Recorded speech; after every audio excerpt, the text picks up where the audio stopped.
বাংলাদেশের ত্রয়োদশ জাতীয় সংসদ নির্বাচনে বিপুল সংখ্যাগরিষ্ঠতা পেয়ে সরকার গঠন করতে চলেছে তারেক রহমানের নেতৃত্বাধীন বিএনপি।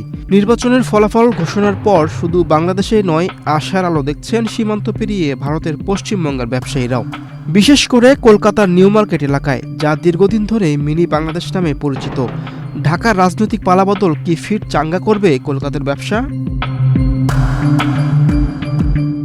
ঢাকার নির্বাচনের ফলাফল স্পষ্ট হতে ভারতের প্রধানমন্ত্রী নরেন্দ্র মোদী ফোন করে অভিনন্দন জানান বিএনপির চেয়ারম্যান তারেক রহমানকে।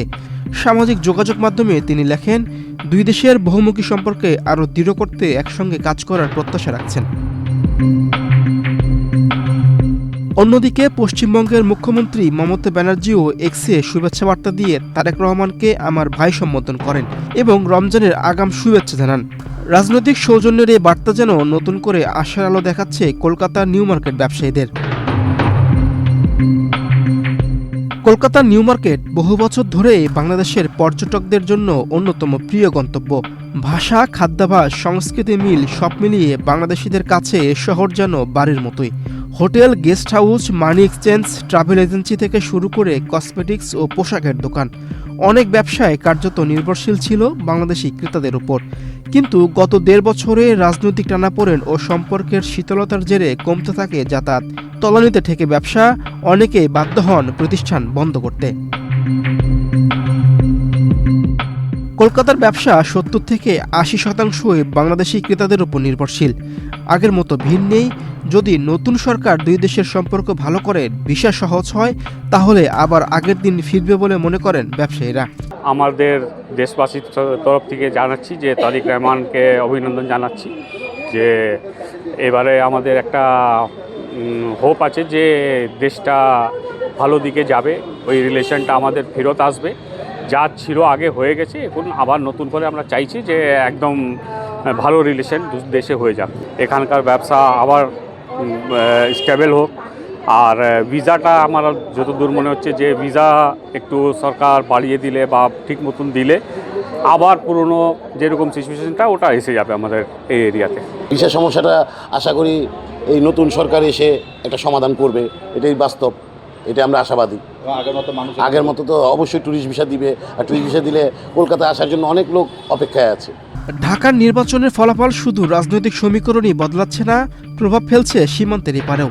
কলকাতার নিউ মার্কেট ব্যবসায়ীরা এখন তাকিয়ে আছে নতুন সরকারের পদক্ষেপের দিকে। ভিসা প্রক্রিয়া সহজ হবে কিনা, বাড়বে কিনা পর্যটন যাতায়াত, তার উপর নির্ভর করছে এই এলাকার ভবিষ্যৎ। বর্তমান যা পরিস্থিতি, কাগজপত্রে দেখলাম বাংলাদেশের ইলেকশনে বিএনপি সরকার, যে নতুন সরকার আসছে তারেক রহমান, আমরা আশাবাদী যে উনি প্রধানমন্ত্রী পদ গ্রহণ করুক এবং আমাদের দুই দেশের সুসম্পর্ক নতুন করে স্থাপন হোক, আমাদের ব্যবসা বাণিজ্য উন্নত হোক, গাড়ি ঘোড়া ঠিকমতো যাতে চলে এবং সাধারণ জনগণ, বাংলাদেশের জনগণ যাতে ভিসা সঠিকভাবে পায়। আশা করছি যেটা দরকার বাংলাদেশে, আমাদের পাশের দেশ হিসাবে আমরা যেটা আশা করছি সেটা অনেকটা ফুলফিল করবে তারেক রহমান। আর ভারত আর বাংলাদেশের যে সম্পর্কটা বজায় ছিল, আশা করি আগামী দিন খুব তাড়াতাড়ি সেই জায়গায় আমরা চলে আসবো। শুধু তাই নয়, বাংলাদেশ থেকে কলকাতায় ভ্রমণ করতে আসা একাধিক বাংলাদেশি নাগরিকও আশা করেন তারেক রহমানের নেতৃত্বে একটা সরকার গঠন হলে সেটা বাংলাদেশের পক্ষে যেমন ভালো, তেমনি দুই দেশের সম্পর্কেও একটা ইতিবাচক প্রভাব ফেলবে।